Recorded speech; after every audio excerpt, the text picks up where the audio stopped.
ట్రంప్కి నేతన్యాహుకు మధ్య ఏదైనా చెడిందా, communication gap ఏదైనా ఏర్పడిందా, లేదంటే ఇద్దరి మధ్య అంతర్యుద్ధం జరుగుతోందా అనే అనుమానాలు కలుగుతూ ఉన్నాయి. ట్రంప్ ఏమో ఒకవైపు గతంలో అంటే ఒక 24 అవర్స్ బ్యాక్ అయినా ఒక ట్వీట్ చేశారు.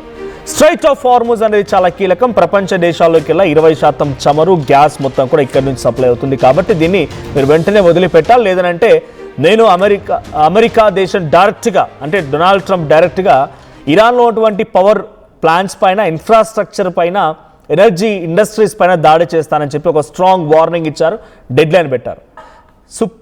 సుప్రీం లీడర్ మరణానికి అంతకంతకు అనుభవించక తప్పరు, దానికి వాళ్ళు కూడా శాస్తి జరిగిద్ది అన్నట్టుగా ఇటు ఇరాన్ స్పీకర్ చెప్పడం కొంత ఆసక్తికరంగా, అంటే మళ్ళీ ట్రంప్ ఫేకేనా, ట్రంప్ మళ్ళీ ఫేకేనా అన్న మాదిరిగా మారిపోయింది. అయితే ఈ ట్రంప్ ట్వీట్ ఇలా ఉంటే ఆయన మిత్రుడైనటువంటి నేతన్యాహు, ఇజ్రాయలీ ప్రధాని నేతన్యాహు ఏం చేస్తున్నారని డైరెక్ట్గా మేము ఎక్కడ యుద్ధం ఆపలేదు, యుద్ధం కొనసాగుతూనే ఉంది, లెబనాన్ సిరియాలపై దాడి చేస్తూనే ఉన్నాము అన్నట్టుగా ఆయన పోస్ట్ చేస్తున్నారు. ఇరాన్పై కూడా దాడి చేస్తామని చెప్తున్నారు. అంటే ఇరాన్, ఇజ్రాయెల్, అమెరికా యుద్ధంలో ఇజ్రాయెల్, అమెరికా ఒకవైపు, ఇరాన్ ఒంటరిగా పోరాడుతోంది. అటువంటిది అమెరికా యుద్ధాన్ని 5 రోజుల పాటుగా బ్రేక్ ఇచ్చానని చెప్తున్న అమెరికా, నేతన్యాహు మాత్రం నీ యుద్ధం చేస్తానంటున్నాడు. అంటే ఇద్దరి మధ్య సమన్వయ లోపం లభించిందా?